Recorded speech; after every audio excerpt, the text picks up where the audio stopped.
Buenas tardes a todos y a todas. Vamos a comenzar este encuentro que tiene que ver con Francesca Gargalo Celentani y, y la celebración de su vida. Eso es un poco lo que nosotros queremos hacer en esta mesa. Lo vamos a hacer con algunas exposiciones y después al final vamos a pasar un video en donde participa gente de México y de Argentina. Pero para los que no saben, vamos a hablar de Francesca muy poquito y con las palabras de ella misma, como están en su blog, tal como se define o como ella misma se pensaba. Ella dice de sí misma: escritora, caminante, madre de Elena, partícipe de redes de amigas y amigos. Francesca Gargalo es feminista autónoma que desde el encuentro con mujeres en diálogo ha intentado una acción para la buena vida para las mujeres en diversos lugares del mundo. Licenciada en Filosofía por la Universidad de Roma y maestra y doctora en Estudios Latinoamericanos por la Universidad Nacional Autónoma de México. Se ocupa de historia de las ideas feministas y busca entender los elementos propios de cada cultura en la construcción del feminismo entendido como una acción política del entre mujeres y las reacciones que despierta en la academia, el mundo político y la vida cotidiana. Bueno, ella nació en 1956 y falleció en este año, ¿no? Horacio Ceruti es el primero que va a hablar. Horacio Ceruti, filósofo argentino-mexicano, que estuvo muy cercano a Francesca. Bueno. Pues muchas gracias. Sí, es muy importante seguir reconociendo la trayectoria y el aporte, o los aportes, de Francesca. En mi caso, yo tuve la oportunidad de conocerla cuando había comenzado mis clases en el posgrado de la UNAM, y comienza la clase y veo una alumna que está ahí y me doy cuenta que era italiana, y a la media hora ya me había dado cuenta que era feminista. Entonces yo empecé a hacer comentarios machistas. Machista, leninista. No, más bien machistas pendejos, iba a decir. Bueno, el asunto es que inmediatamente la Francesca tomó la palabra a criticar que el machismo y bueno. Segunda clase, hago lo mismo. Tercera clase, hago lo mismo. Y ahí cuando empieza a hablar, la interrumpo. Y le digo, decime, le digo, ¿vos no te has dado cuenta por qué estoy haciendo yo esos comentarios machistas? Porque es un machista patriarcal, no sé cuánto. No, le digo, porque me di cuenta que vos eras feminista. Y como yo hago ese comentario, vos te pasás hablando las 2 horas y yo me ahorro dar la clase. No tengo que dar la clase, la das vos. Pero usted no es machista. No, le digo. Yo incluso soy partidario del feminismo. No. Sí, le digo. Y me parece que lo que tendrías que hacer es que, habiendo llegado aquí, desde Italia, tendrías que estudiar la historia de las ideas feministas en nuestra América. Y ahí comienza el trabajo de Francesca. Y de ahí en adelante nunca dejó de llamarme mi magíster, me decían. Mi magíster. Y bueno, dialogábamos y dialogábamos. Hace su trabajo sobre la historia de las ideas feministas en América Latina. Y yo le digo, bueno, pero ahora lo que tendrías que hacer, le digo, es algo más. ¿Por qué no te subís a la moto como el Che y te dedicas a recorrer la región? E inmediatamente se planteó esa labor, y de ahí surgió Feminismos desde Abya Yala. O sea, recorriendo la región, pero impidiendo cometer el error, que no es siempre error, pero a veces es error, en el caso de la antropología, cuando se hace trabajo de campo y no se escucha o no se participa en diálogo con la gente totalmente, sino que se va allí y se cuenta lo que la gente piensa, dice, qué sé yo, pero no claramente. Aquí al revés, era ella ir y meterse en las experiencias, en las situaciones. Bueno, imagínense, italiana recorriendo la región y estableció una red de relaciones extraordinarias con diferentes mujeres, con mujeres de los pueblos originarios, con mujeres afroamericanas, con gente con la cual discutió acerca del modo como entender el feminismo, pero comprometida totalmente con lo que podríamos llamar las luchas por la reivindicación de la dignidad de las mujeres, de las distintas mujeres, de las distintas identidades, pero que requieren esa protección y ese reconocimiento. Y verdaderamente que se nos haya ido de golpe así como se nos fue, bueno, fue un golpe terrible, y creo que una parte muy importante es aprovechar su obra y aprovechar el potencial de lo que transmitió. Entonces eso es lo que yo podría decir. Bueno, buenas tardes a todos. En principio decirles que estamos muy contentas de poder generar estos espacios cuidadosos, amorosos, de celebración, de jovialidad.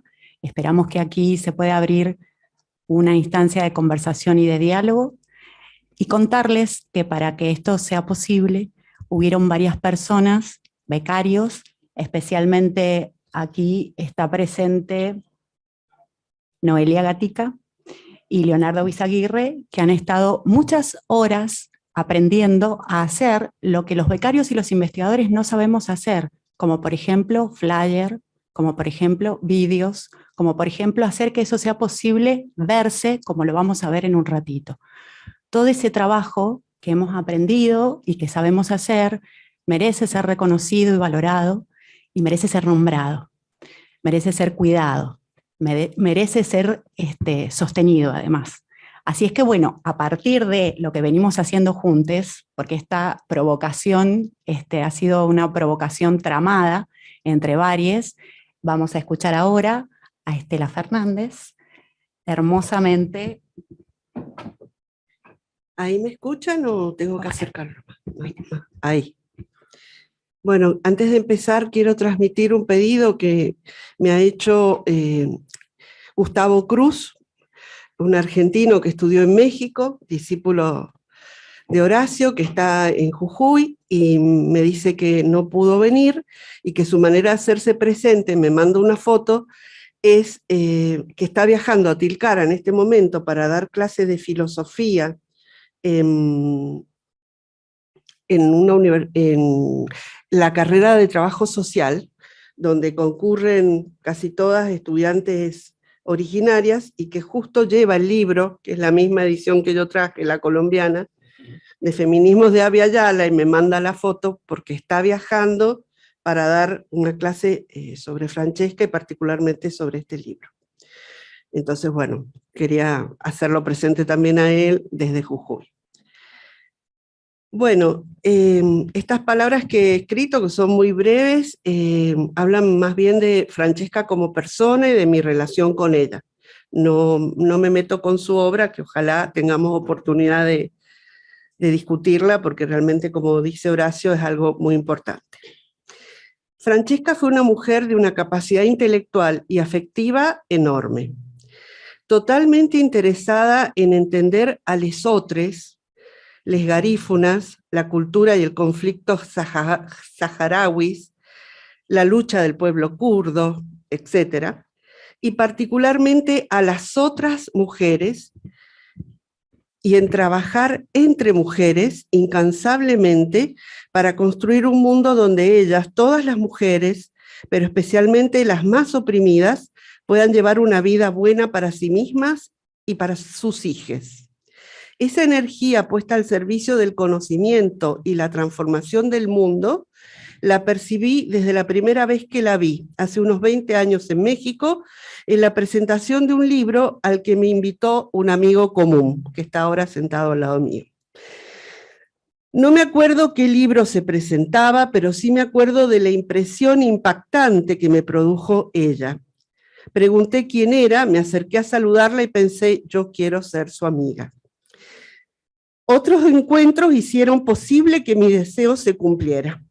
Pues dado que era una viajera incansable, nunca como turista, nos encontramos pronto en distintos lugares.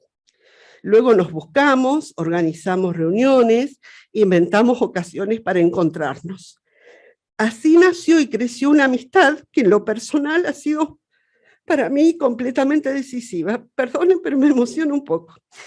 Esa energía estaba intacta a fines de 2021 y principios de este año, cuando pude visitarla y compartir con ella hermosos días. Francesca tenía fuertes dolores, sin embargo, su energía era tanta que lográbamos aplacarlos. Leímos poesía, vimos películas, paseamos. El día de mi llegada me dijo, tú sabes que a mí lo que me gusta es estar en la calle. Estaba en silla de ruedas, pero en la calle prefería caminar tomada del espaldar de la silla y recorríamos así largos tramos por la Santa María de la Ribera. Hasta Tlatelolco incluso llegamos. Siempre yo volvía más cansada que ella. Todos en la casona, su bella y centenaria morada verde, sabíamos que estaba muy enferma y sin embargo la fuerza que Francesca tenía me hizo pensar que podía superar la enfermedad. Pensé, no va a morir. Me despedí de ella a mediados de enero con un hasta pronto, volveré en unos meses. Creía firmemente en ese propósito. Por supuesto tenía miedo, pero la imagen de mi amiga, llena de proyectos y de ganas de vivir, sostenía mi esperanza. Francesca murió el 3 de marzo, poco después de mi partida, entró en la etapa final de la enfermedad y ya no pude comunicarme con ella. Solo me quedó esperar que sonara el teléfono y recibiera la llamada de Elena, anunciándome que Francesca se había ido para siempre, ya no estaba. Después de su muerte he tratado de entender por qué yo pensaba que no iba a morir, qué significaba esa pretensión que se sostenía no solo como deseo, sino que tenía algo de absurda convicción. Ahora creo que lo que me transmitía la fortaleza de la personalidad de Francesca es que su obra escrita, ensayo filosófico y de historia de las ideas, su obra literaria, novelas, cuentos, cuentos infantiles, poesía, es tan vasta, tan variada, tan profunda, que los estudiosos de ella dedicaremos mucha vida, mucho tiempo, mucho trabajo, para recorrer y volver a recorrer tantas hojas escritas, tantas palabras, tantas imágenes y tantos pensamientos. Y Francesca no morirá nunca por eso. Además de su fortaleza física, intelectual y afectiva, además del culto que ella hacía de la amistad, sobre todo de la amistad entre mujeres, de la que afirmaba que era revolucionaria, quiero destacar otra característica suya, la coherencia, el compromiso práctico con la gente, con los otros. Me parece que una prueba incontrastable de esto es el homenaje, ha recibido muchísimos, porque era una persona queridísima, pero me parece este homenaje de las mujeres kurdas, que con el título Francesca Gargalo seguirá viviendo en cada paso de nuestra lucha, se publicó en Kurdistán, América Latina, el 4 de marzo pasado, esto es un día después de su deceso. Allí dicen, Su compromiso feminista internacionalista, caminante para la libertad, llegó hasta romper los muros de las cárceles de Turquía, cuando hizo resonar internacionalmente sus palabras contra el arresto de nuestra compañera kurda Leyla Güven, la cual inició una huelga de hambre en prisión y a la cual Francesca dirigió estas palabras que en espejo ahora le devolvemos. Tu vida es importante para las feministas, porque nos recuerda que tenemos que poner nuestro cuerpo en las primeras líneas si queremos desertar el patriarcado y levantarnos contra la tortura y el aislamiento frente al rechazo de que las personas puedan vivir en paz. Disculpen, pero yo soy un poco llorona.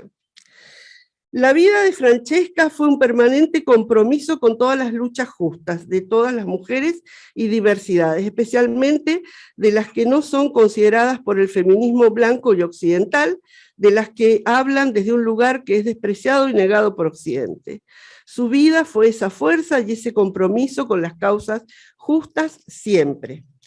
Quiero terminar estas palabras con la lectura de una poesía escrita por una amiga entrañable de Francesca, Melissa Cardosa, eximia poeta hondureña, que considero que recoge el pensamiento de todas sus amigas. Dice así: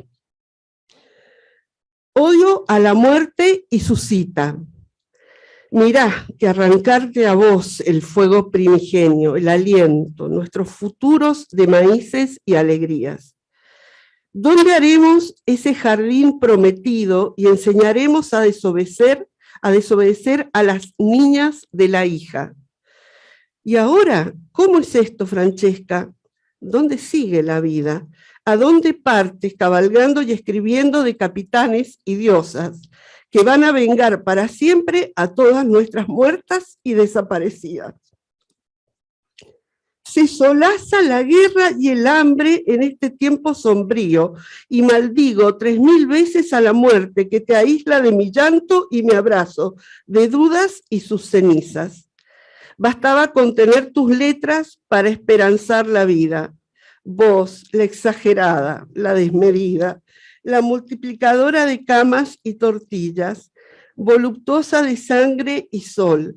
¿Qué haremos para continuar la plática, caminar cruzando fronteras asesinas, poner el cuerpo, ¿a dónde, hermana mía? Junto al tuyo tal vez, en una común tierra prometida, donde sobre tiempo para que solo la belleza gobierne, tal vez se marche esta desdicha. Has de saltar de esta cama una vez más, hecha de sol, de arena, de espuma. Amada Fran, cuánto dolor, cuánta rabia, cuánta gratitud. Marzo se agrieta, hace daño tu partida. Melissa Cardosa, 3 de marzo de 2022. Eso es todo. Bueno, ahora vamos a apagar las luces, no sé cómo tendríamos que hacer.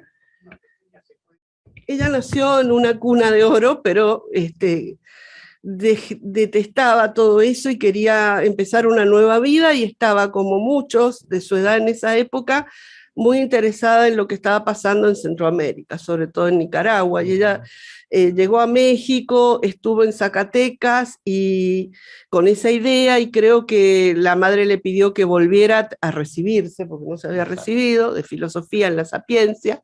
Entonces se recibió y al poco tiempo volvió a México y estuvo en Centroamérica, trabajó mucho en Nicaragua, en El Salvador como periodista, y conoció mucho con amigas muy queridas y se involucró mucho en ese proceso y bueno, después se fue a México y ahí se quedó. Uh-huh.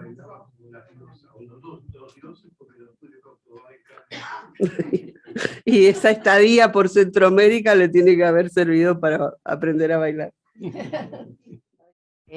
Bueno, ahora entonces vamos a pasar un video, como decía Mariana hace un ratito, es un video que lo hicimos, o sea, con Leonardo Izaguirre, con Noelia Gatica. Nosotros también concertamos algunos pedidos para videos.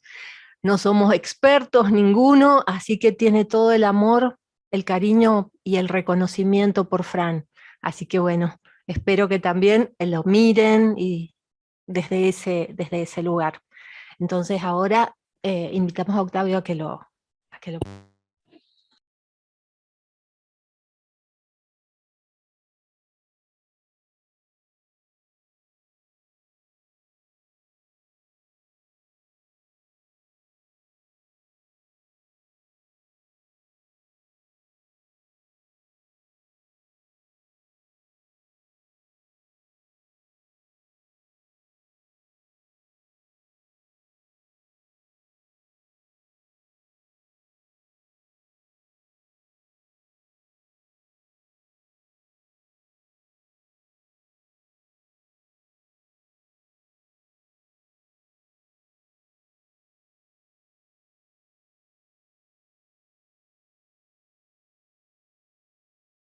Años, vivo en México desde 1979, soy una escritora de ficción y una filósofa, por lo tanto también escribo teoría feminista. La primera violencia que se ejerció contra de mí, yo era una niña de menos de 6 años y ya sabía que por haber nacido mujer no ibas a tener los privilegios, por ejemplo, de mi hermano.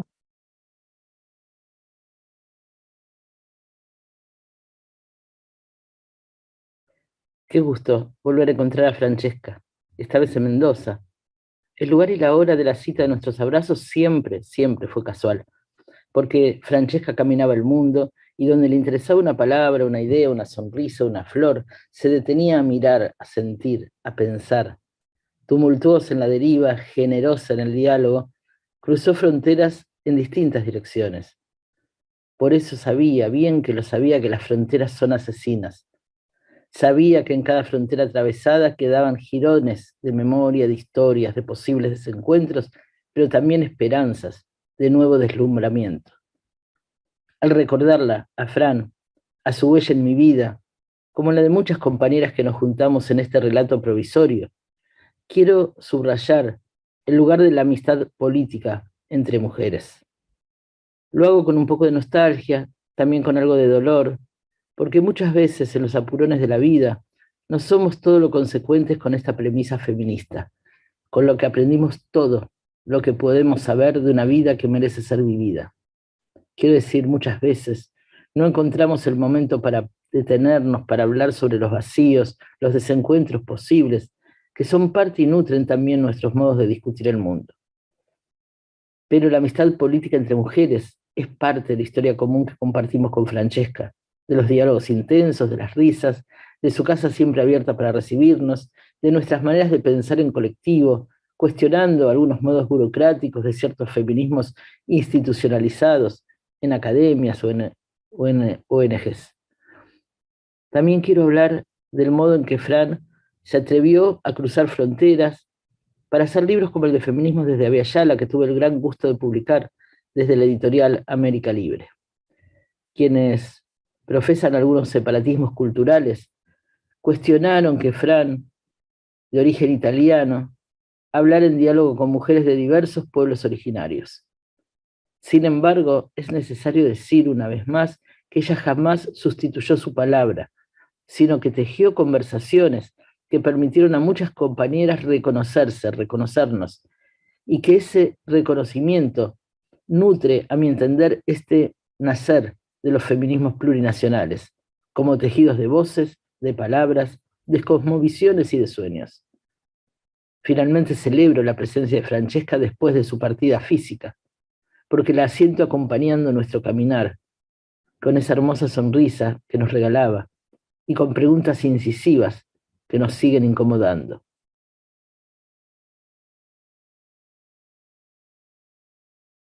Mi nombre es Karina Ochoa y cuando yo tenía 16 años recién iniciaba la militancia feminista y conocí a una mujer de origen italiano llamada Francesca Gargalo. Ella era una colaboradora frecuente de una revista político-cultural independiente que tenía por nombre La Guillotina, a cuyo colectivo me había sumado un poco de tiempo atrás. Ella, Francesca, también colaboraba con el colectivo de jóvenes SHeras llamada Las Brujas, del cual yo era parte. Y bueno, a Fran, como le decíamos cariñosamente, la entrevistamos múltiples veces.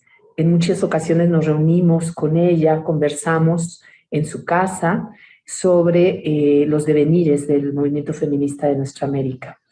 En estos andares se hizo frecuente encontrarla en marchas, en reuniones, en seminarios y actividades varias de las cuales también ella era participante, co-creadora y cómplice. Viajar con Fran también fue una experiencia intensa. Viajamos juntas en diferentes ocasiones, una de ellas en el marco del golpe de Estado en Honduras, y estuvimos con las mujeres en resistencia. Y con Fran convergimos y divergimos, coincidimos y discrepamos, pero siempre hubo una enorme disposición a la conversación, al diálogo, al intercambio entregado y mutuo. Fran fue y es para muchas de nosotras una mujer guerrera. Fue madre, fue amiga, fue cómplice, fue compañera. Era una mujer amorosa, era ruda, era solidaria, era cariñosa, era feroz, era radical, era implacable, incalzable y generosa. Es un referente de los feminismos en nuestra América, y ella es una autora que tiene que ser renombrada, recuperada y encabezada también en nuestros propios feminismos. Valga este breve recordatorio para hacer un homenaje a una mujer que se ha convertido en nuestra ancestra, que ha dado el paso hacia otra dimensión y que hoy tiene una comprensión del mundo y de la realidad que nos rebasa. Que sea ella luz y referente en la lucha que nos toca hacer.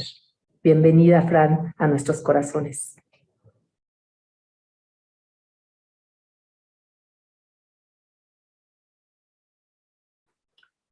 Hola, buenas tardes. Soy María del Rayo Ramírez y les hablo desde México. Les hablo desde la Universidad Autónoma de la Ciudad de México, de la que Francesca Gargalo fue fundadora en el 2001. En esta universidad, Francesca Gargalo trabajó la configuración de 2 licenciaturas, que son Filosofía e Historia de las Ideas y Creación Literaria. El campo de la filosofía e historia de las ideas, Francesca Gargalo deja una impronta fundamental en nuestro plan de estudios, tanto en el área de historia de las ideas como de la filosofía práctica, en donde confluyen sus preocupaciones sobre la educación, por ejemplo, la ética, la filosofía feminista y las historias de las ideas educativas y de las ideas feministas, entre otras. También en la universidad realizamos trabajos juntas en torno a pensamiento latinoamericano y pensamiento feminista, en seminarios libres en los que participaban pues, muchos estudiantes y venían de otras universidades. La partida de Francesca nos deja una gran tristeza en lo personal, que pues considero que éramos amigas y dialogantes, interlocutoras. Y nos queda además, bueno, de la tristeza de su partida, la responsabilidad de leer sus obras, de seguir sus cátedras y de formar a nuestros estudiantes, de tal manera que Francesca sigue viva en nuestros corazones y en nuestro pensamiento.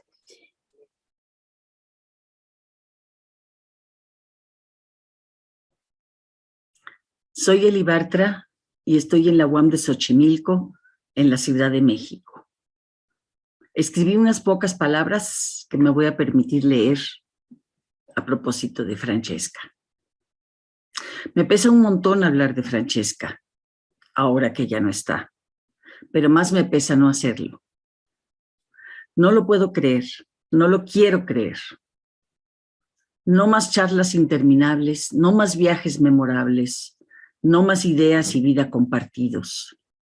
Los textos que fuimos entretejiendo la una sobre la otra se sucedieron a lo largo de muchos años. El feminismo de Francesca era absolutamente inseparable de su vida cotidiana. Puso el acento hasta el final en esos entrañables vínculos de amistad y de lucha entre las mujeres. El entre mujeres, que genera el feminismo, le llamó ella. Concedía importancia tanto a las luchas feministas como a las anticapitalistas, a las anticoloniales, a la antirracista, a la de clases, a la ecologista. Combatía la lesbofobia, la homofobia y la transfobia. Aborrecía las religiones, sobre todo la católica. Siempre se manifestó con energía contra el autoritarismo y toda forma de discriminación. Desde su pensamiento libertario, estaba en favor de todas las grandes causas. Luchó con las ideas, con la palabra y con el cuerpo. Las ideas actúan, afirmaba. Si la calle es de quien la camina, su casa era para quien la quisiera usar. Como polifacética y poliédrica la veo, y no quiero olvidar su voz poética, hermosa y potente. Nací viajera, sombra de un tren sobre las zarzamoras, huella de un barco. Me vive lo que todavía desconozco y lo ya recorrido. El aire brioso de los Andes, el mar Caribe, la noche de una ciudad de invierno. Actuó con pasión ante las violencias contra las mujeres. Todas ellas la enfurecían y la zarandearon siempre. Son estas violencias, dijo, las que hoy movilizan a las más jóvenes. El feminismo de Francesca es vital, libertario, crítico y rebelde, impugnador cáustico, antisistémico. Creía, como yo, en la utopía feminista.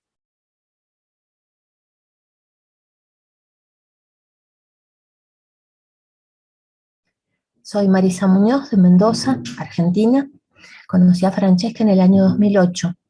Fui con una beca de la Universidad Nacional de Cuyo y ella me recibió en su casa. Estuve casi un mes. Ella vivía con su hija en una casona antigua muy hermosa, llena de vida, llena de movimiento, siempre reuniones. Bueno, era una luchadora, una militante, una activista, y eso impregnaba toda su cotidianidad. En su estudio a veces cerraba las puertas y sabíamos que estaba escribiendo. Y eso era muy importante para ella, así que todos respetábamos sus momentos de intimidad. Conversamos mucho, nos reímos mucho, conversamos sobre el amor y ella ponía miles de reparos. Tenía razón, el amor mata, por lo menos muchas formas de amor. A veces en alguna de esas conversaciones, entre medio de risas, ella decía, yo siempre desconfío del amor, pero siempre termino enamorándome. Me invitó a un viaje a la universidad a las universidades que se habían creado en el estado de Guerrero, y ahí tuve la oportunidad de conocer algo de la cultura indígena y de la cultura afro que desconocía totalmente. Y fue una experiencia maravillosa, maravillosa. A la vuelta veníamos varias mujeres en una camioneta gigante, roja, y bueno, muy cansadas de esos días, y me tocó manejar. Me tocó porque había que turnarse.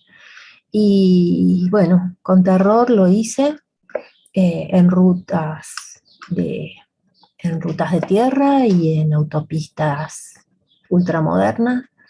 Y cuando me di vuelta y miro a esas mujeres, estaban dormidas, y me emocioné de que confiaran sus vidas a mí, que además no me conocían casi, y me sentí enlazada con esas mujeres, responsable. La confianza me hizo redescubrir muchas cosas. La confianza que depositaron en mí, que yo redescubrí. Bueno, agradezco mucho eso. Me conectó con el afecto, con la amistad entre mujeres, con la confianza. Francesca, tenés todo mi reconocimiento y mi amor. Y creo que el amor de muchas mujeres. Celebro tu vida.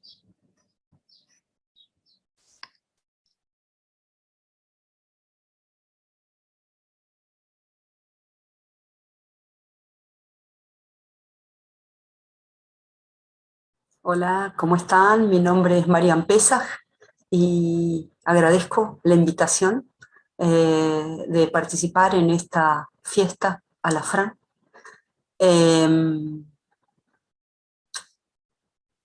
Pienso que aquí hoy es 1 de noviembre, mañana es 2, ¿no? Lógicamente, en esta linealidad occidental del tiempo.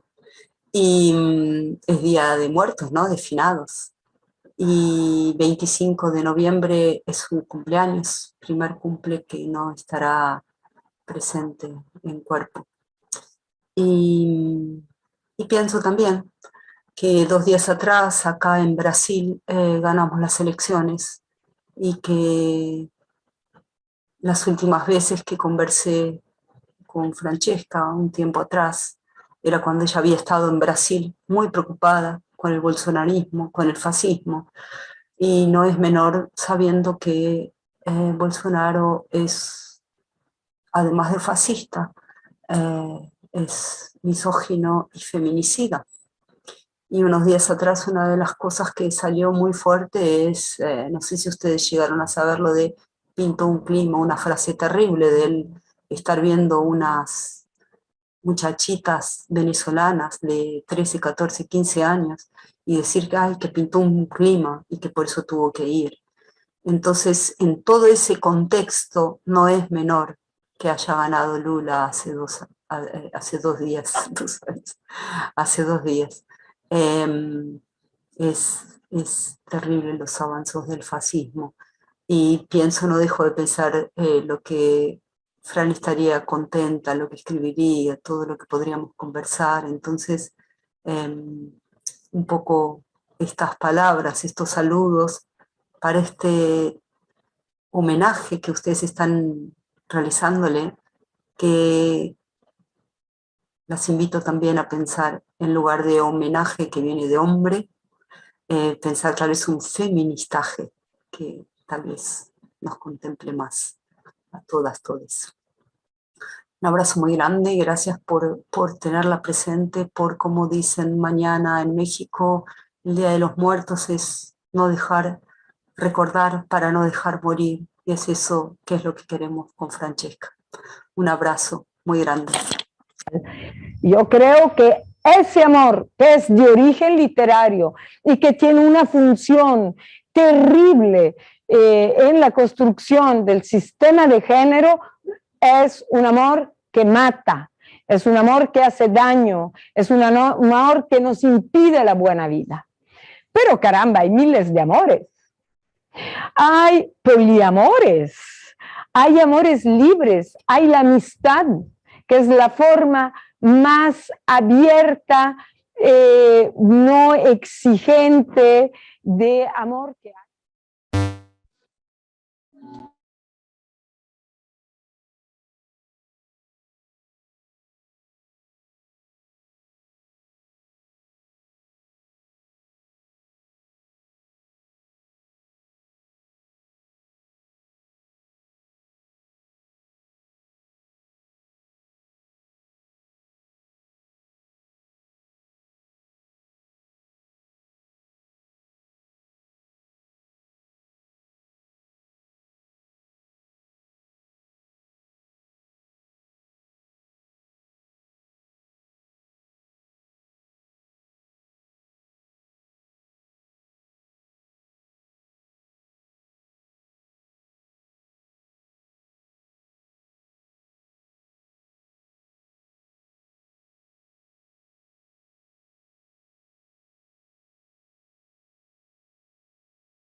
Bueno, estamos cortos de tiempo, pero si alguien quiere hacer algún comentario, pregunta, compartir algo, sería bienvenido.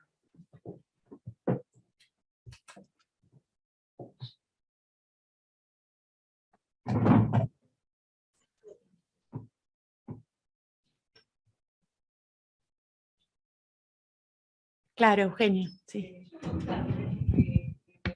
Siempre se publica la revista Otros Logos y hay 3 trabajos sobre Francesca, uno de Estela, otro de Norma Mogrovejo, que era una gran amiga, y de Lorena Judith Méndez, que también era una gran amiga, así que, bueno, espero que sean leídos y que también Otros Logos es una manera de acompañar su memoria.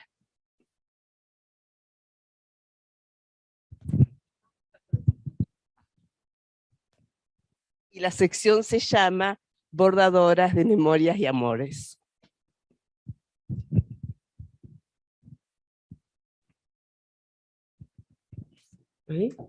El último libro de Francesca fue sobre estética y se llama Las bordadoras del arte, ¿no?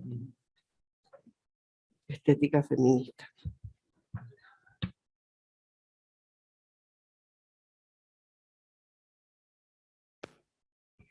Bueno, agradecemos que nos hayan escuchado, que hayan estado mirando este video. Y bueno, pasamos entonces ahora a la presentación de los libros. Le damos lugar a Noelia.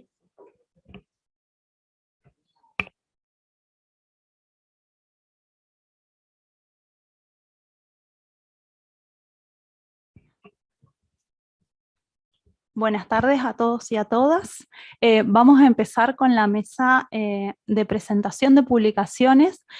Empezamos en dos presentaciones. Primero va a exponer Rita Segato el libro Santos y Daimones, el politeísmo afro-brasileño y la tradición arquetipal. Es la primera edición en castellano por Prometeo, y posteriormente va a exponer Cenas de un pensamiento incómodo, que es un libro que está en prensa. Sí. Bueno. Bueno, entonces, yo voy a tratar de hablar rapidísimo. Listo. Bueno, Santos y Daimones es un libro que sale de mi tesis doctoral, que la defendí en 1984. Entonces, 10 años después tomo la mitad de los materiales de mi tesis, o sea, la etnografía, lo que era parte antropológica, porque me voy dando cuenta con el paso del tiempo que hay semejanzas que fueron mencionadas por vos ayer cuando hablaste del origen africano el origen africano del pensamiento griego, y Frobenius, que es un pensador alemán, va a decir que son profundamente emparentados. Y yo me voy dando cuenta que lo que estudié en mi tesis, que es la etnopsicología de una tradición afroafricana en Brasil, o sea, cómo la psique es representada, el teatro de la psique es representado con personajes, y eso sirve para describir a las personas, y me voy dando cuenta que tiene similitudes muy, muy grandes con lo que en el occidente se llama la tradición de la imagen, que es Platón, Plotino, lo que sigue después, el Renacimiento, que vuelve a retomar esa tradición, y después llega Jung y a los post-jungianos en una línea.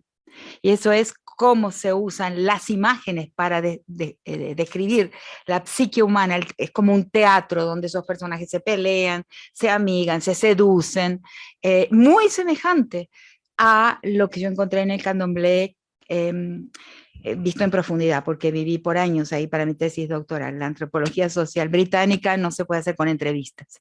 Dentro de su forma más tradicional es solamente observación, y la entrevista, o sea, las preguntas solo sirven para entender lo que uno observó. O sea, ahora la antropología se hace de cualquier manera, dentro de mi punto de vista, que pones una entrevista y le preguntas a la gente como es imposible. La gente jamás puede decir exactamente lo que piensa, lo que cree, lo que hace. Y ni se da cuenta de que no está diciendo exactamente lo que piensa, cree y hace. Entonces yo viví desde 1900, para esa etnografía, desde 1976 hasta 1979. Son 3 años en lo que viví periodos larguísimos en una casa, un terreiro de Candomblé en Recife, estudiando eso, cómo en una sociedad, en una cabecera de migraciones internas de Brasil, un flujo de migraciones de gente, y sobre todo de gente pobre, gente negra, pero no solamente, era un instrumento para mapear el contexto humano, mapear a quién se tenía presente. Entonces el santo lo uso hasta hoy. Sí. El santo, el orixá, se le llama santo también, por eso el libro se llama Santos y Daimones, es algo que te permite ver quién es cada persona que tenés adelante. Es como mucho más fuerte que una astrología. O sea, cada persona, cada uno de nosotros tiene un santo de cabeza y un ayunto, que se llama, que es un segundo que va a complementar la descripción de esa cabeza.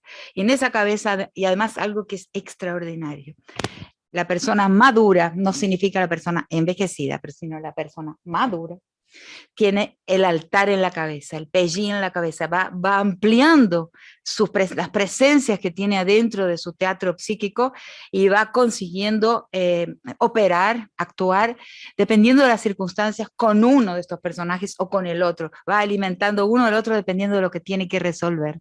O sea, no es una cuestión como esencialista de que los recién iniciados, los recién conversos, tienen esto, yo soy esto, soy Oshun, o sea, lo hacen de una manera esencialista, en que fijan su persona en este personaje del panteón, pero con la edad la persona va abarcando toda la presencia, todo este mundo de divinidades, y se puede operar y actuar de acuerdo con una u otra, de acuerdo con la situación.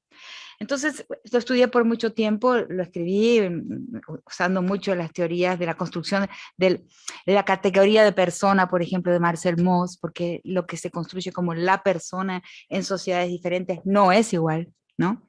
Por ejemplo, hay sociedades en África que tienen 3 almas, o el alma está situada en otro lugar.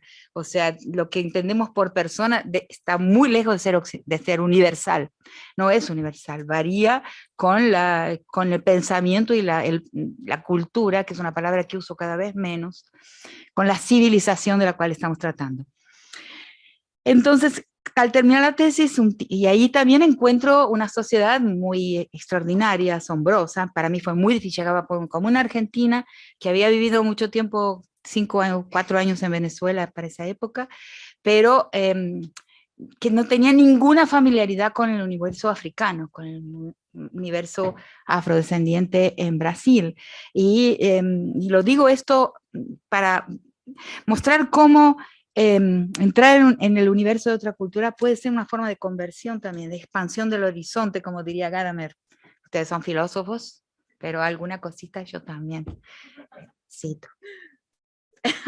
Entonces, cómo me causaban repugnancia, por ejemplo, de ciertos comportamientos, ciertos olores, por ejemplo, en el altar, donde esos orishas comen, se va pudriendo la comida ahí. Fue al principio muy difícil, y de repente fui sintiendo que fui comprendiendo la sofisticación extraordinaria de ese mundo que antes me había sido totalmente desconocido. Entonces sentí que mi alma creció e incluyó ese mundo, lo que me sirve muchísimo hasta hoy, dentro de mi alma pequeña, argentinita, ese argentinito pequeñito que tenemos adentro, sobre todo cuando es porteñito, eso debo decir, una persona que mira Europa. O sea, yo tocaba Beethoven, vengo de la música también, de la etnomusicología. Ayer estaba la hija me impresionó que fuera etnomusicóloga, ¿no? Betty. Entonces, entender la música, mi tesis tiene 666 páginas, un tomo de música y un tomo de esto, de la psique, y también la representación musical de cada uno, y de los toques de tambor para cada una de esas personalidades. Entonces, tengo pocas oportunidades de contar en Argentina lo que es ese libro, ¿no? Entonces, y también ahí encuentro una sociedad donde la transitividad de género era totalmente abierta, o sea, donde entre nosotros existe el tránsito de género, la homosexualidad, que es una palabra occidental, como anomalía. En esa sociedad era la norma. O sea, esa es la diferencia. Por ejemplo, decirme la gente de la comunidad de Santo, esa mujer ahí nunca gustó de otra mujer. Eso era la anomalía. O sea, otro mundo. Entonces, entrar en eso y bueno. Entonces, pero después, cuando defiendo la tesis y empiezo a publicar sobre esa mi fase feliz en la comprensión del género, un texto que se llama, en español lo han traducido como La invención de la naturaleza. Familia, sexo y género en el Changó de Recife, donde voy a hablar de cómo es esta construcción de género ahí totalmente diferente de la occidental, como también la construcción de la persona es totalmente diferente de la occidental, completamente. Y entonces me voy dando cuenta de los ecos y los parecidos de ese pensamiento africano en Brasil con el pensamiento griego. Entonces el libro, construyo en el libro lo que llamé una exégesis recíproca, que no es es un tipo particular de comparación que, digamos, inventé para ese producto, para escribir ese libro, en donde pongo dos tradiciones a conversar, con un objetivo específico, encontrar dónde se separan, dónde se diferencian. Y no lo sabía antes de escribirlo. Fui escribiendo y buscando en Platón, en Plotino, ¿no? en los diálogos platónicos, después en el Renacimiento con un autor que no me acuerdo su nombre ahora, que es un autor muy importante español, que habla de la imagen en la tradición occidental, y llego a Jung y a Hillman y otros jungianos, y los pongo a conversar, y busco, en algunas cosas van conversando, la mayor parte de las cosas van conversando en un total acuerdo, las dos líneas de cultura tradicionales, y hay un punto donde encuentro finalmente donde se separan. Y que es algo que es increíble, que es de alguna forma dicho y mencionado por Lacan en una de sus lecciones del colegio de Francia. No, ¿dónde era que hablaba Lacan? Me olvidé todo lo que escribía en el libro. Entonces, pero Lacan va a hablar eso, es sorprendente. Él menciona el candomblé. Él menciona el candomblé. Hay una sociedad donde los deseos son diversos, donde no se desea lo mismo, y lo menciona, es sorprendente. Entonces, el punto en que se separan es la posición del yo. Claro, ese libro lo escribí muy joven, o sea, se publicó 10 años después de la defensa de mi tesis, o sea, se publicó en 1995, tiene otra edición, pero hace mucho tiempo, ¿no? Pero básicamente la idea es esa. En el mundo africano no existe el proyecto de que el yo tiene que transformarse en el dios de la psique. No hay un monoteísmo psíquico, no hay lo que llamo una neurosis monoteísta. Hay cosas que el sujeto controla y cosas que no son del sujeto, que son de afuera del sujeto, o sea que son incontrolables. Y en el mundo occidental, el fin del psicoanálisis, el proyecto psicoanalítico es transformar, o sea, excepto para un autor en donde se habla del sujeto trágico, ¿no? de lo que no se puede controlar, pero digamos, el objetivo del psicoanálisis es hacerse cargo de su propio inconsciente, o sea, es la neurosis monoteísta en lo psíquico. Entonces, ahí son diferentes. No hay nada dejado afuera del control, del autocontrol. Fin.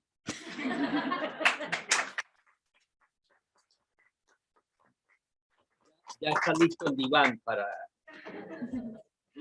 Tengo a mis años también de psicoanálisis y estudios, porque para ese libro estudié muchísimo a Jung, porque era la tradición de la imagen, pero después para las estructuras elementales de la violencia y todos los libros para mi fase de estudios de violencia. Yo esa fase, con ese libro le llamo mi antropología feliz. no había no violencia en esa comunidad de culto. La cana de estar así. Y luego, cuando me encuentro con la violencia, empiezo a estudiar Lacan. Ahí sí, muchísimo. Ya ves, le digo. Como instrumentos, ¿no? Como lo que me puede ser útil para entender lo que necesito entender.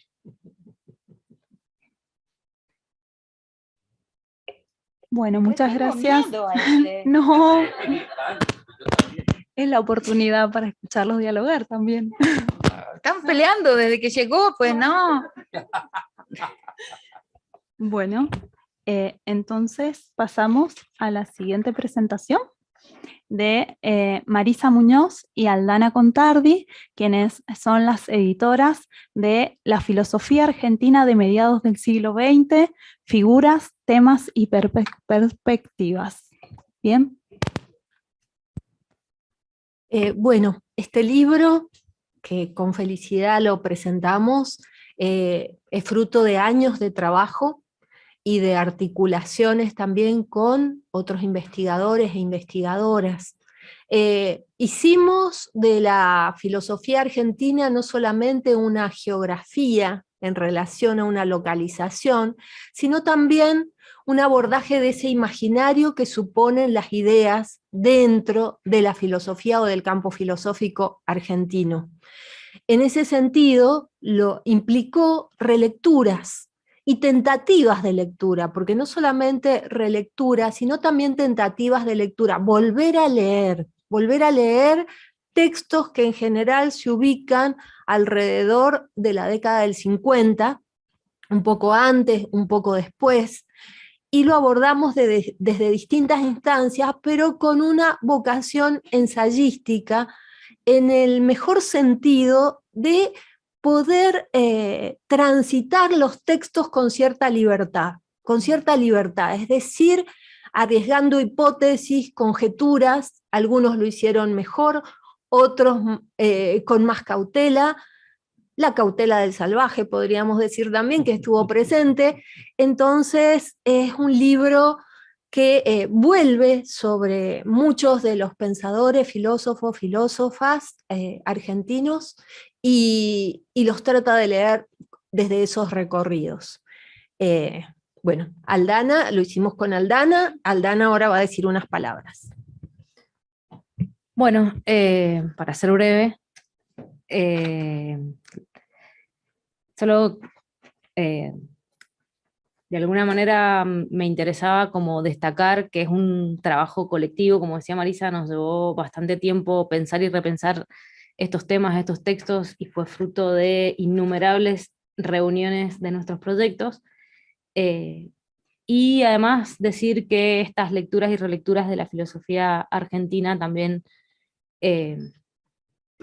podríamos decir, fueron realizadas por quienes nos hemos formado en la filosofía, pero también hay historiadores y personas formadas de otras disciplinas, desde la literatura, el psicoanálisis, así es que, bueno, es una lectura, es un recorrido de lecturas que creo yo tiene eso de interesante, que tiene bastantes desvíos. Me gustaría nombrar a los autores y autoras que participaron, precisamente también para reconocer todo ese trabajo que implicó este libro. Participan Marisa Muñoz, Ricardo Ibarlucía, Gerardo Oviedo, Florencia Salazar, Grisel García Vela, Silvana Benavente, Noelia Liz Gatica, Adriana María Arpini, Juan Ramaglia, Marcos Olaya, Omar Hacha, María Luisa Rubinelli, Cristian Zurdorf, Dante Ramaglia, yo, Samuel Cabanchik, Marcela Croce, Jerónimo Ariño, Sofía Criach, Nicolás Torre, Marina Sarale, Gastón Cotino y Luciana Uxonego. Así es que, para no tomar más tiempo de lo que nos han propuesto, solo una invitación a leer y a volver a pensar estos recorridos. Y está en una súper promoción. Aviso. No voy a decir el precio real y lo que estamos, pero si preguntan en esas librerías que están ahí, se van a dar cuenta de la super promo en la que está. Bueno, gracias.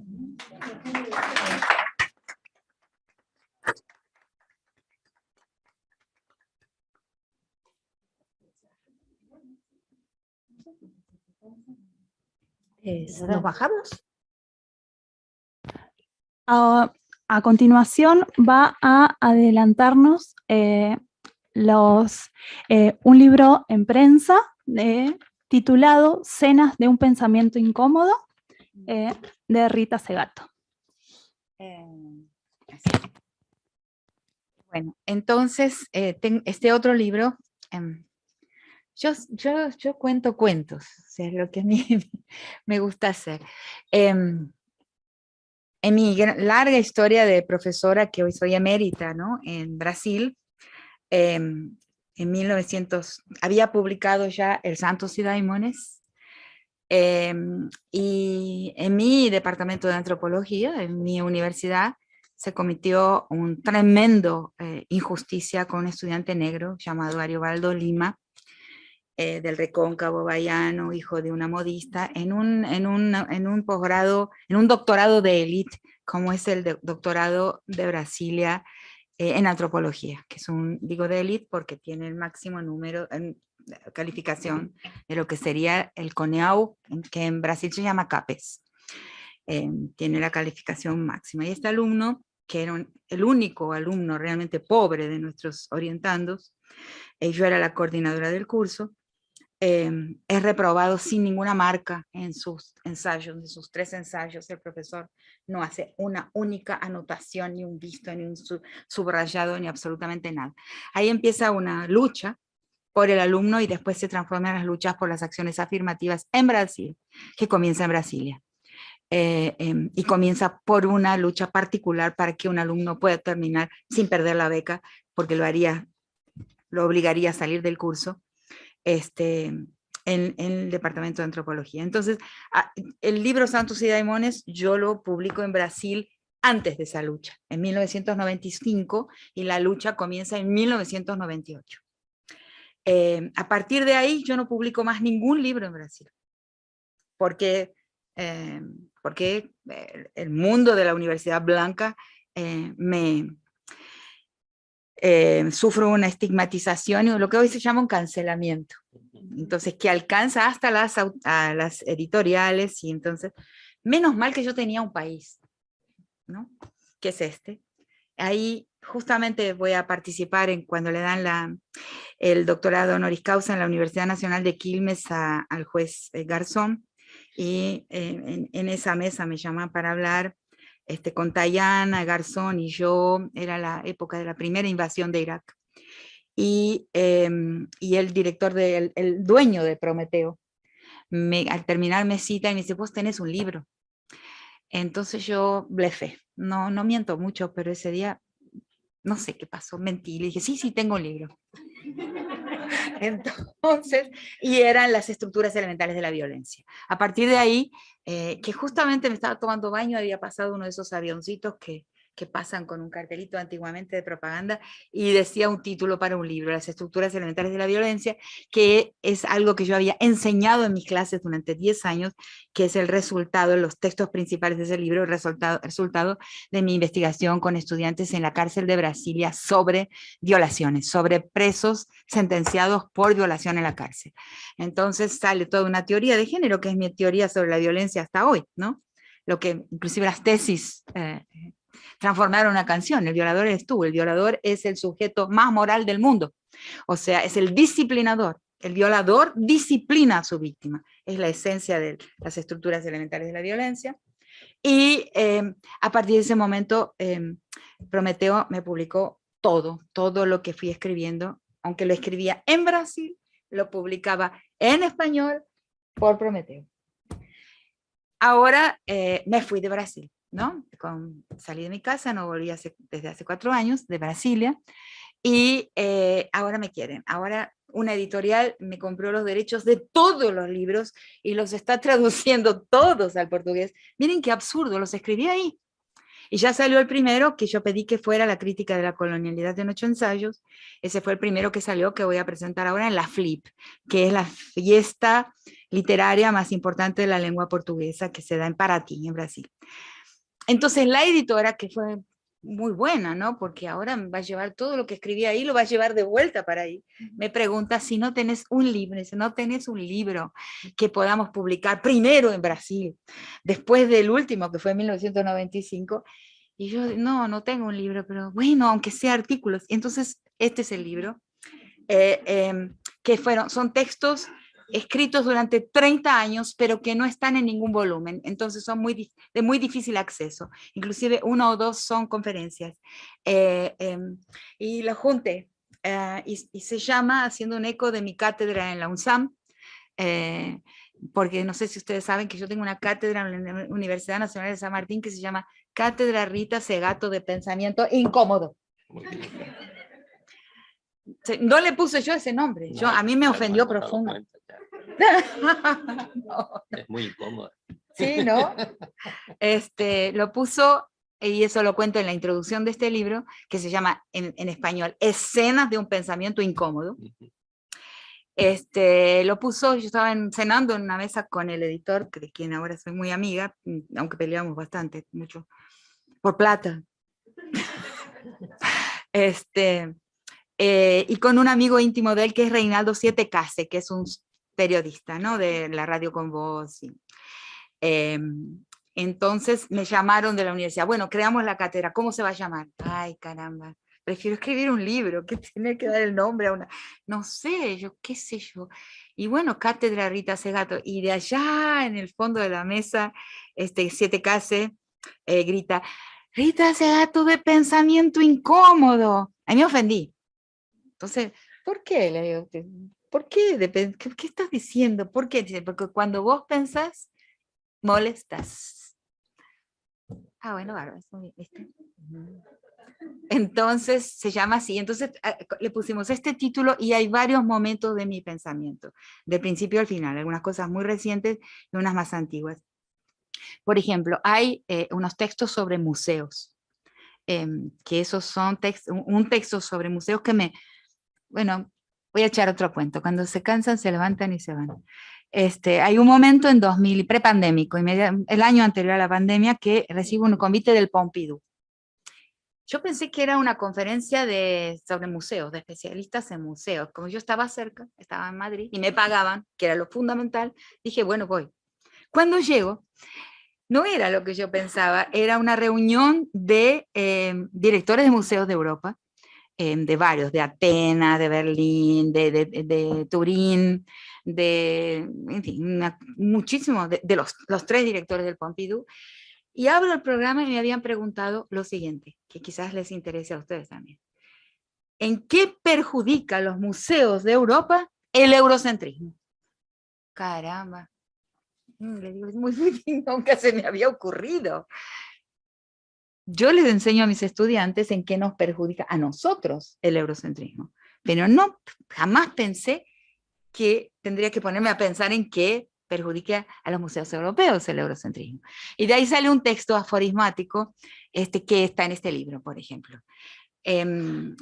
Otro capítulo, tengo 2 textos sobre Palestina, que es para mí el final de la inteligencia judía. Israel, el Estado de Israel, es el fin, es la carta de defunción de la inteligencia judía, que siempre tuvo un pie, siempre fue sin Estado, siempre fue una inteligencia libre, desinstitucionalizada. Entonces uno se llama el grito inaudible, que va a tratar de por qué no podemos responder al horror que es Palestina. Y uso cosas inclusive sobre el Holocausto, porque la violencia extrema no es representable. Y ahí tenemos una dificultad muy grande para comunicar el horror de la violencia extrema. O sea, inclusive cito una ópera de Schoenberg, que es sobre el Holocausto, sobre la Shoah, pero en el momento en que los prisioneros del campo van a entrar en la cámara de gas, la música se detiene y empiezan gritos, nada más que gritos, porque esa crueldad extrema en realidad no puede ser capturada por esquemas ni del lenguaje ni de las estructuras musicales, y por eso es incomunicable. Por eso quien sufre de forma extrema no puede, tiene una enorme dificultad en comunicar su sufrimiento. Ese es otro libro, otro capítulo. Y al final, después hay 2 capítulos que son más de teoría antropológica, y y son más teóricos, uno sobre la ética, sobre mi visión de ética, que se llama Antropología y Derechos Humanos, el papel de la ética en la expansión de los derechos universales, hablando de cómo la ética, en realidad hay solo dos, morales hay tantas como pueblos, códigos del derecho hay tantos como naciones, con sus variaciones, pero ética solo hay dos, la ética satisfecha, conformista, y la piel ética insatisfecha. Y voy a hablar sobre, bueno, y así tengo, es un popurrí de varios textos perdidos, dispersos, pero todos incómodos, digamos. Genial.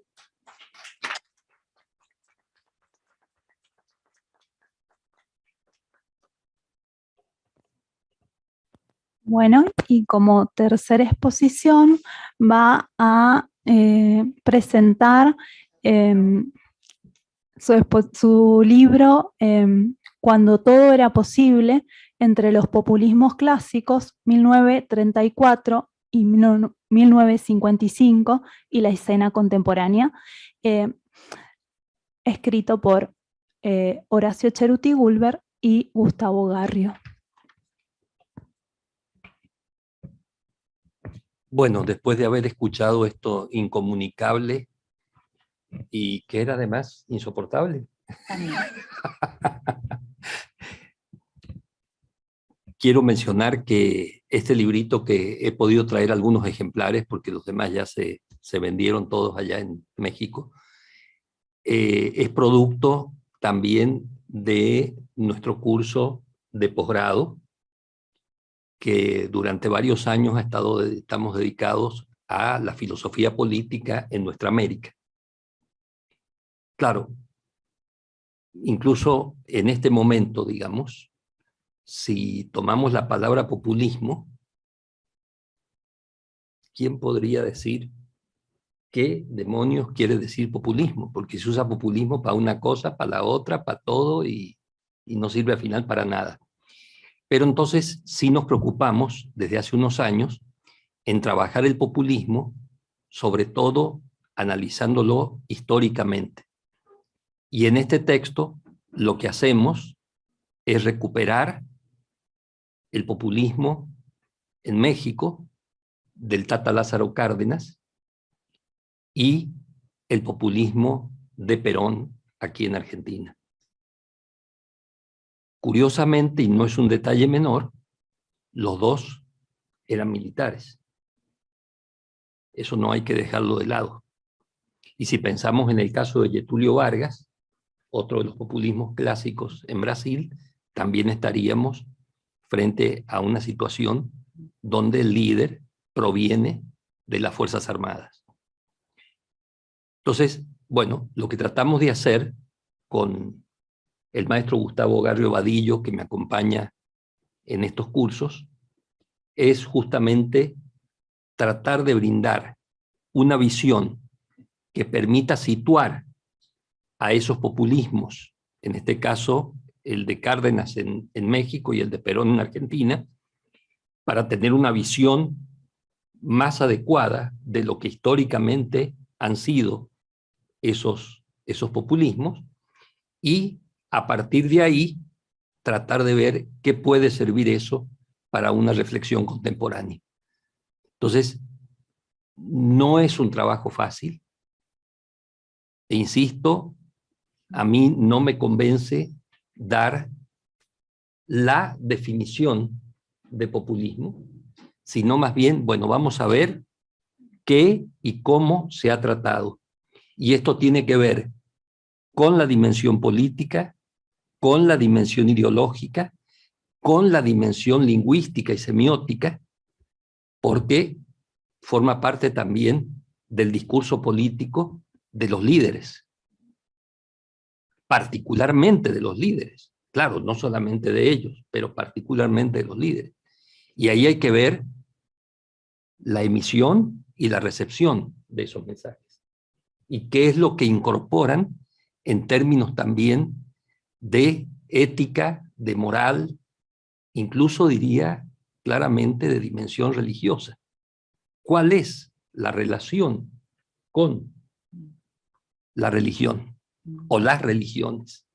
Y ese también es un tema sumamente complejo. Entonces, creo que el libro es, a pesar de que decimos cuando todo era posible, más bien como una especie de sueño ideal, es un instrumento que puede servir para seguir profundizando en este tipo de investigaciones. Y hay algunos ejemplares que he podido traer, creo que son 10, si no me equivoco, que eran los que nos quedaban ya de los 250 que editaron en la UNAM. Entonces eso es lo que quería compartirles.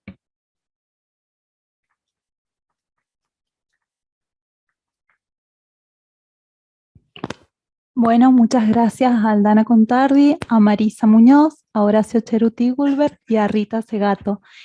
Vamos a pasar a la segunda sesión de exposiciones.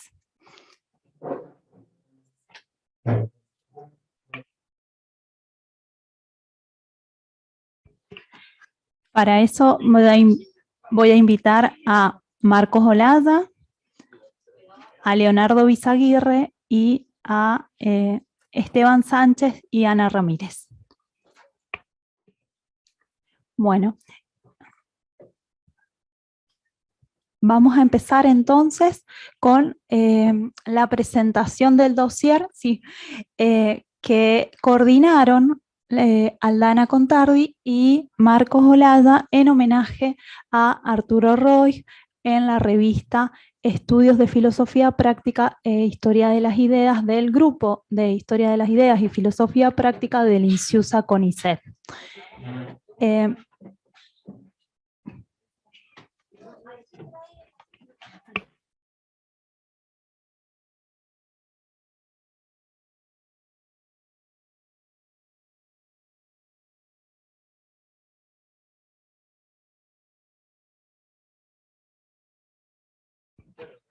El título del dossier se llama El pensamiento de Arturo Andrés Roig a 100 años de su nacimiento. ¿Sí?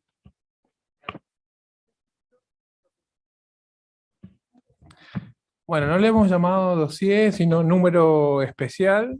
Es el número 25 de la revista Estudios. Seguramente ustedes saben, la revista Estudios es la revista del grupo de Filosofía Práctica e Historia de las Ideas del INSIUSA, del CCT Mendoza, que bueno, ya tiene una historia importante, se publica desde el año 2000 y está muy bien indexada para quien quiera participar de sus publicaciones. O sea, a propósito, como ustedes ya saben, de los 100 años del natalicio de Arturo Roig, hicimos una convocatoria que coordinamos Aldana y yo a publicar en un número especial que acaba de subirse, ya está publicado recientemente,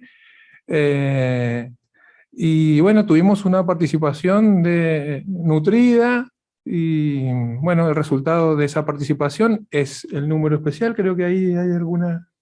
Bueno, ahí habrá alguna imagen. Bueno, no sé, Aldana, si querés referirte a algunos de esos artículos o... Bueno, yo a otros puedo decir sí, un par de cositas. Mencionar algunos, decir también que esta convocatoria tuvo amplia recepción, digamos, y que finalmente de los artículos que quedaron publicados, también encontramos diversidad de lecturas, como un poco haciendo referencia a lo que comentábamos ayer en el panel de homenaje a Roig. Da cuenta, me parece, también este número especial de la amplitud de lecturas posibles de la obra de Roig. Tenemos especialistas, si se quiere ya, de amplia trayectoria, como Dante Ramaglia, que se ocupa puntualmente de reconstruir especialmente los aportes de Roig en torno a una teoría crítica de la historia, y me parece que incluso hay una renovada lectura en función de dar cuenta también de cómo se lo ha leído a Roig en distintos lugares, y hay una respuesta ahí de Dante que me parece sumamente interesante para volver a la obra de Arturo Roig. Y decía, para mostrar este claroscuro, también tenemos artículos de nuevas generaciones que lo están leyendo a Roig. Es el caso del artículo de Matías Veras, que se centra fundamentalmente en las nociones de necesidad y libertad, y reconstruye en parte también la lectura de Hegel que hace Roig para pensar estas nociones específicamente. Y como también para mencionar, en función de lo que había dicho recién, estas lecturas más, si se quiere, interdisciplinarias, hay un texto de Ana Luz da Costa que trabaja cuestiones más de música, y retoma los aportes de Roig de la historia de las ideas, aplicándolos a el estudio de la música brasilera, puntualmente de los años 70. Así que, bueno, eso, Marcos, te dejo para que... Vale. Bueno, comento brevísimamente el resto de las contribuciones. Hay un artículo de Sebastián Botticelli que me parece súper interesante, trabaja sobre el concepto de libertad. Es muy interesante la perspectiva de Botticelli porque es una lectura como ingenua como virtud, lo digo, que está pensando la relación Roig-Foucault desde los estudios Foucaultianos sin el prejuicio de algún modo sedimentado a partir de la lectura de Santiago Castro Gómez. Entonces, digo, ver cómo está funcionando esa relación desde una perspectiva Foucaultiana, sin esa mediación, tiene un resultado sorprendente. Yo lo recomiendo la lectura del artículo de Sebastián.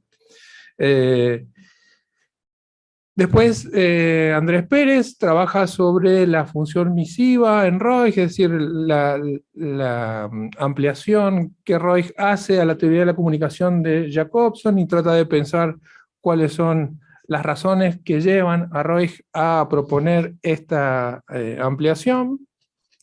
Además, hay un artículo de Noelia Salazar que trabaja sobre la relación entre el pensamiento de Roig y el de Freire. Es muy interesante, muy sugestiva su lectura de la teoría crítica del sujeto que está funcionando en ambos autores. Y después tenemos dos artículos que trabajan con un corpus poco conocido para la mayoría de nosotros, que son los textos de Roig sobre los huarpes. Tanto María Luisa Rubinelli como Noelia Gatica trabajan sobre ese corpus, pero lo leen de manera diferente, y en los dos casos el resultado es muy interesante. Y no sé si me queda alguno más. El artículo de Laura Wick. Ella es historiadora de la educación y hace tiempo que trabaja sobre las políticas del Consejo Nacional de Educación de las primeras décadas del siglo XX, y entonces analiza los aportes de Roig a la historia de la educación, y bueno, nota ahí un déficit en la historiografía de la educación argentina respecto de esa recepción. Así que, bueno, como decía Aldana, es un número especial que da cuenta de estas nuevas lecturas por parte de las nuevas generaciones de la obra, de la rica obra de Arturo Roig. Gracias. Ponemos señaladores para regalar. Bueno, muchas gracias Aldana y Marcos. Ahora vamos a presentar los 2 volúmenes de Materiales para una historia de las ideas mendocinas. El primero tiene por subtítulo Filosofía, Educación, Literatura y Teología, y fue coordinado por Adriana Arpini. Bien. ¿Qué tal? Buenas tardes. Bueno, les cuento un poco de qué va el libro, el primer tomo. Surge con un proyecto de investigación que ya lleva varios años, y lo interesante, yo recordaba que hace unos años vino Dussel, y cuando estaba Enrique acá, él decía que programáticamente deberíamos pensar en toda esa generación que estuvo acá estudiando filosofía, dando filosofía y comprometidos políticamente, y que tuvieron que irse al exilio o al incilio. Y él decía que parte de pensarnos a nosotros ya, a nosotres, sería posible si vemos quiénes éramos y tomando a Roy en el universo discursivo completo, ¿no? No simplemente con los que nos caen bien, sino con los que quizás no nos caen tan bien. Entonces, un poco este trabajo, que es un proyecto de investigación, como le contaba, comenzó con entrevistas a varios y a varias de estas personas que estuvieron muy comprometidas con el quehacer filosófico en Mendoza y que tuvieron que irse al exilio. Y después prosiguió con el acopio de materiales, y la verdad que fue un trabajo arduo. Y yo recién escuchaba a Rita Segato, que siempre es un placer escucharla, y hablaba de la incomodidad y que la filosofía no se puede ejercer sin incomodidad, y entonces pensábamos cómo en este acopio de materiales fue un poco, de algún lado, recuperar esta forma de hacer historia de las ideas de Arturo Roy, estos diálogos con Dussel, esta forma de poder pensarnos a nosotros, pero en el universo discursivo completo, sin dejar discursos afuera. Y entonces en esa incomodidad nos entregamos muchos y muchas, algunos estudiantes, otros ya recibidos, egresados, otros investigadores ya formados, a copiar materiales y a pensar y a dialogar y a discutir. Bueno, y en ese sentido se fue acopiando material como para armar 2 libros, bastante extensos, digo, y con muchas publicaciones, pero que de algún modo es un recomienzo, ¿no? De algo que ya había comenzado, y un recomienzo que es ahora, por ahora, un acopio de materiales, pero que ya nos permite pensar algunas tramas y algunos itinerarios. Esta presentación la habíamos pensado en 2 partes. La primera parte, el primer volumen, nos tocó pensar desde qué lugares, o por lo menos desde qué lugares, qué temas íbamos a rescatar de esta publicación. Y entre esas cuestiones me parece que es importante rescatar que en la primera parte del proyecto de investigación propusimos revisar las periodizaciones, no para establecer una periodización, sino principalmente para revisar cómo se había pensado las tramas entre filosofía y educación en Mendoza y desde Mendoza. En ese sentido, me parece que el libro puede ser pensado, primero, justamente porque no se trata de categorías y de periodizaciones fijas, puede ser leído desde diferentes lugares y desde diferentes temas y de diferentes presencias y ausencias. En ese sentido, creo que el libro nos permite pensar o nos da un mapa para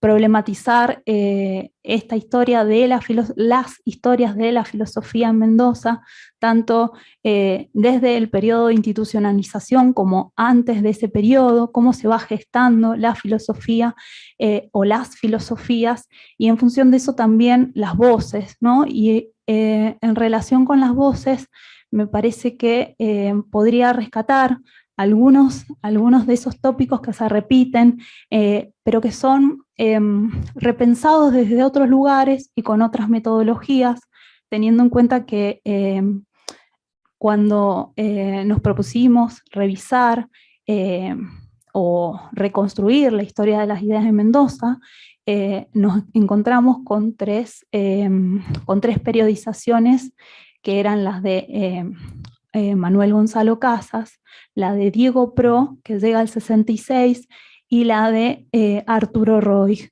Pero había que reconstruirla y había que también discutirla. Y en función de eso también pudimos ver nuevas genealogías. Tal es el caso del texto de Grisel García Vela, titulado Amor, Dilema y Crítica, escrituras tempranas de Angélica Mendoza en los años 20. El modo en que Grisel logra revisar esos conceptos, el amor, el dilema y la crítica en las novelas tempranas de Angélica Mendoza, nos permite también problematizar los modos en que, o las voces, ¿no?, que suelen estar en las periodizaciones de la historia de las ideas y aquellas que no han sido revisadas, aquellos conceptos que no han sido revisados o que incluso pueden ser releídos desde un lugar como es, desde un lugar, no, desde una toma de posición, o incluso desde, pienso desde un locus de enunciación donde se van formulando estas genealogías, y en ese sentido, por ejemplo, también podemos encontrar el concepto de crisis y los periodos de renovación filosófica. Recuerdo cuando leía el texto de Arturo Roig sobre la historia de la filosofía en Mendoza, mencionaba que la historia de la filosofía en Mendoza era una historia de exilios. Y creo que eso se encuentra en los textos de...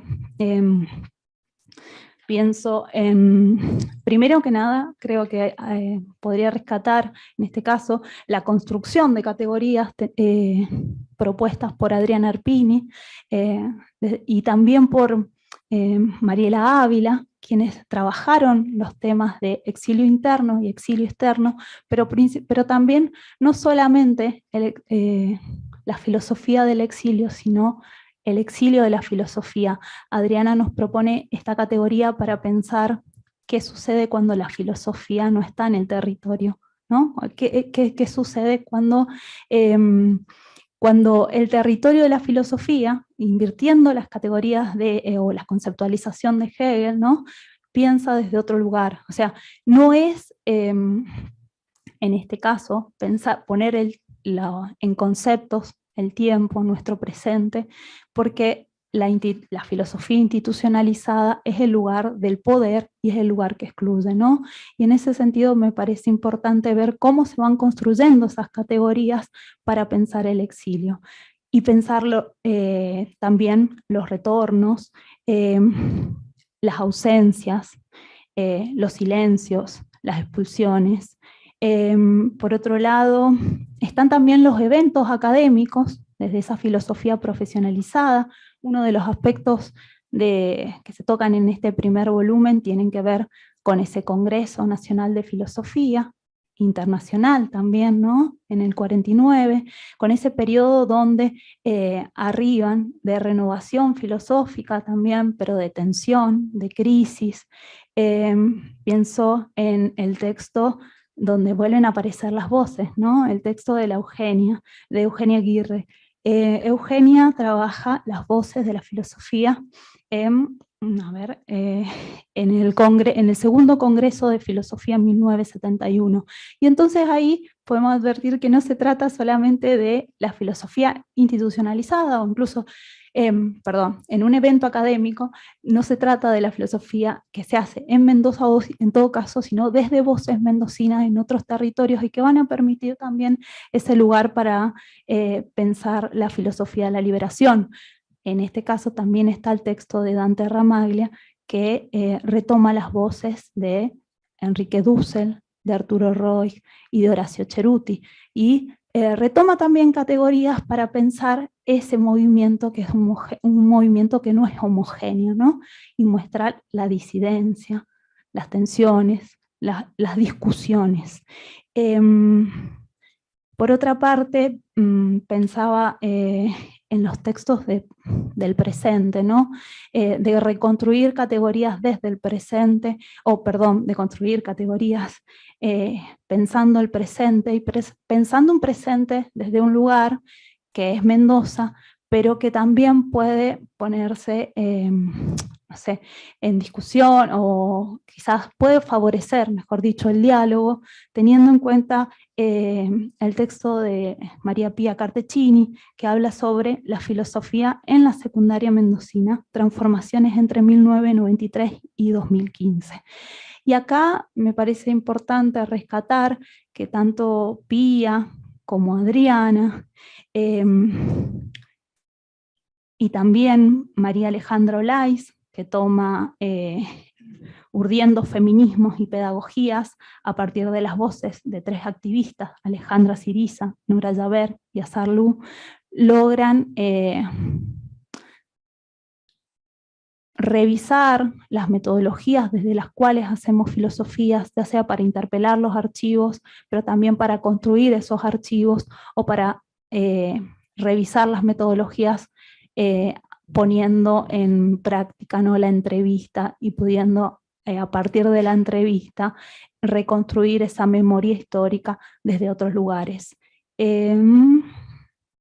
Bueno, podría hablar también del texto de Mariana Alvarado, y ahí hice otro salto, digo, porque también está la presencia de las mujeres, las voces de las mujeres en este libro, y empezamos, ¿no?, hablando de el texto de Grisel sobre las escrituras tempranas de Angélica Mendoza, pero también podemos hablar de Alieda Verheven, ¿sí?, desde la cual Mariana Alvarado piensa la teología feminista latinoamericana, y ahí recupera esta idea entre el exilio de la filosofía y la filosofía del exilio, ¿no?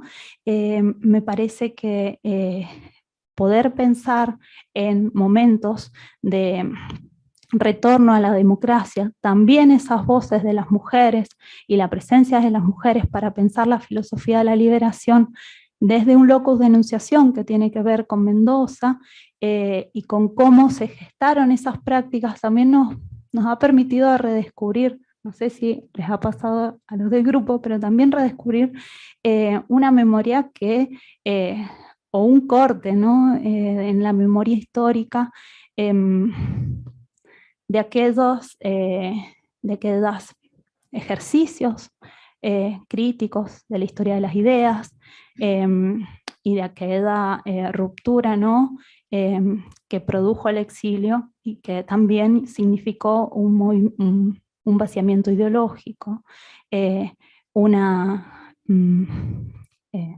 forma también de pensar la filosofía desde la cual muchos, muchas, muchos fuimos también formados, ¿no? Entonces me parece que si tuviese que rescatar algo de este trabajo, o de este trabajo colectivo, tiene que ver con eso, con poder poner en tensión esas periodizaciones, esos ejercicios, esas prácticas que hablan de una filosofía institucionalizada, de las academias, de las mismas prácticas, digo, incluso tiene que ver con un ejercicio de autocrítica y de lectura colectiva, porque en ese sentido creo que de alguna manera el diálogo entre nosotros, con las periodizaciones, con los libros, con las voces, ¿no?, de otras personas, es un inicio para revisar las propias prácticas, y en ese sentido me parece que puede ser como un comienzo, ¿no?, o como una invitación a releer las ideas mendocinas, no solo filosóficas, ¿no?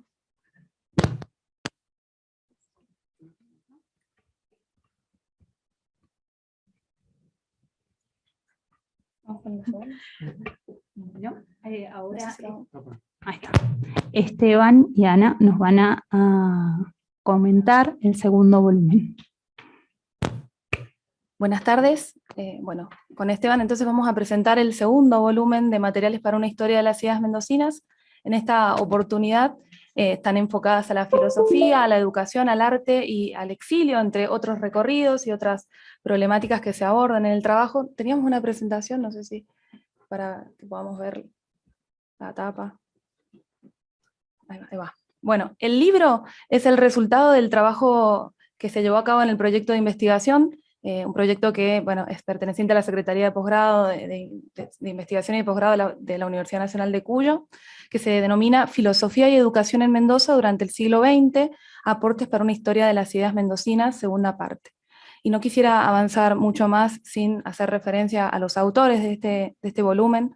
Los voy a nombrar, bueno, los y las autoras: Adriana María Arpini, Juan Ramaglia, Nadia Marino, Paula Ripamonti, Néstor Osorio, Mariela Cecilia Ávila, Aldana Contardi, Aldo Altamirano, Esteban Sánchez, y bueno, quien les habla, Ana Ramírez.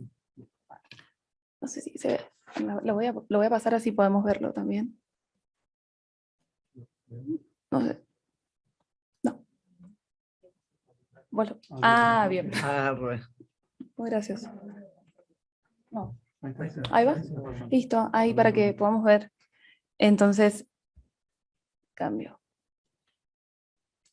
Bueno, no importa. Úsalo vos.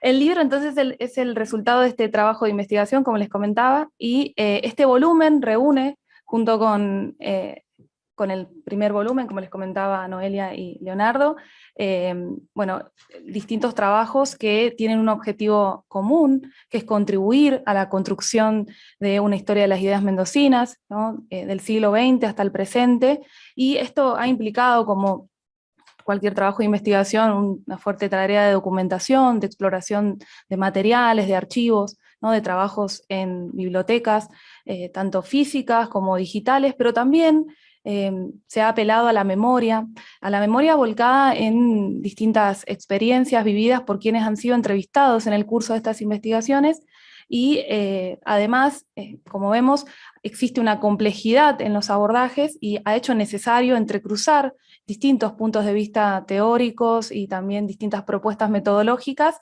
aunque nos hemos valido principalmente del instrumental que nos proporciona la historia de las ideas, también se han puesto en diálogo con perspectivas como la hermenéutica crítica, la semiótica, el análisis de discurso, los estudios de la memoria, las entrevistas que se han realizado también en profundidad, y bueno, el examen de distintos documentos, como han sido, por ejemplo, imágenes. Buena parte de estos trabajos que integran este volumen, como también así algunos ofrecidos en el primero, que les comentaban recién los chicos, son el resultado de también de investigaciones realizadas desde la narrativa. La narrativa entendida como una perspectiva teórico-metodológica pertinente, no solamente para la investigación social, sino también apta para realizar estudios filosóficos, también para, bueno, de alguna manera dialogar con experiencias educativas, con experiencias artísticas, y en este caso también podemos hacer referencia a distintas vivencias traumáticas, como pueden ser el exilio. Si bien las narrativas son de alguna manera constitutivas de nuestra identidad personal y colectiva, podemos hablar también, y en esto bueno, voy a sumar un poco lo que propone Paul Ricoeur, que es hablar de identidad narrativa. Esta identidad narrativa se pone en diálogo, se hace más evidente, más explícita, cuando también la relacionamos con la memoria, ¿no? Y esta es una propuesta de Leonor Arfuch, quien habla de narrativa de la memoria para hacer referencia a experiencias pasadas, en este caso experiencias traumáticas, y si pensamos un poco en este volumen, experiencias traumáticas del siglo XX, que ponemos en foco en realidad desde la región latinoamericana, ¿no? Tratando de hablar un poco de estas experiencias de la memoria, o esta necesidad de historizar las memorias, en este caso de tipo traumáticas, ¿no? Como puede ser el exilio, o como puede ser también la censura, la represión, que también se trabaja, bueno, que es tal vez un poco a lo que yo trabajo en mi capítulo, pero entre otras características que tienen estos abordajes. Y bueno, le voy a dar la palabra a mi compañero Esteban. Bueno, sucintamente, una de las cosas que nos parecía importante también rescatar, sin comentar en detalle cada uno de los autores y autoras que componen este segundo volumen, también reconocer y valorizar la diversidad de enfoques, digamos, desde el abordaje de experiencias educativas, como también las experiencias institucionalizadas de la filosofía, como ha sido la investigación de Paula Ripamonti, que recaba información en torno a las diversas investigaciones doctorales que se han realizado en el marco de la Facultad de Filosofía y Letras, es decir, tener en cuenta los ámbitos, digamos, de circulación institucional y fuera de los espacios institucionales de las ideas mendocinas. Nos parece importante tener en cuenta que también en el arte se hacen presentes estas expresiones de las historias y de las ideas mendocinas, como también la experiencia del exilio, una experiencia decisoria y fundamental para la historia reciente de la filosofía latinoamericana. Y podemos encontrar como un nexo común que pueda agrupar a la serie de trabajos que se reúnen, en este caso bajo la compilación de Adriana Arpini, que es poder entender y comprender esta serie de escritos como una forma de relanzamiento también de la filosofía latinoamericana, tomando, como mencionaban mis compañeros anteriormente, este lugar de enunciación, es decir, partir de las ideas, de la historia de las ideas en particular, pero también estableciendo vasos comunicantes con otros campos disciplinares que hacen a la riqueza particular de la historia de las ideas. Y otro aspecto importante que me interesaría destacar como último elemento, entender esta serie de documentos que se brindan y se analizan a lo largo de este segundo volumen.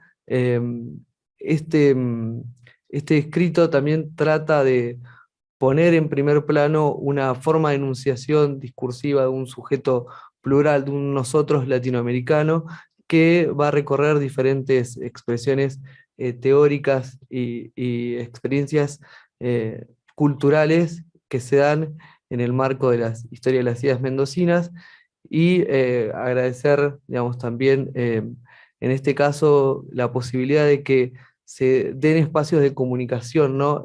Entre diferentes disciplinas, como también vasos comunicantes dentro de otras experiencias en el marco de Mendoza, como otros espacios institucionales académicos en las universidades argentinas o universidades latinoamericanas.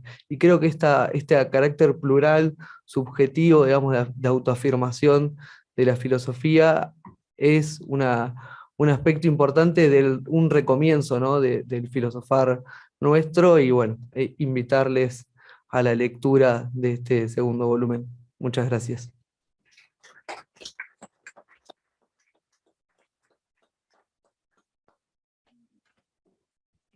Bueno, muchas gracias a todas y a todos.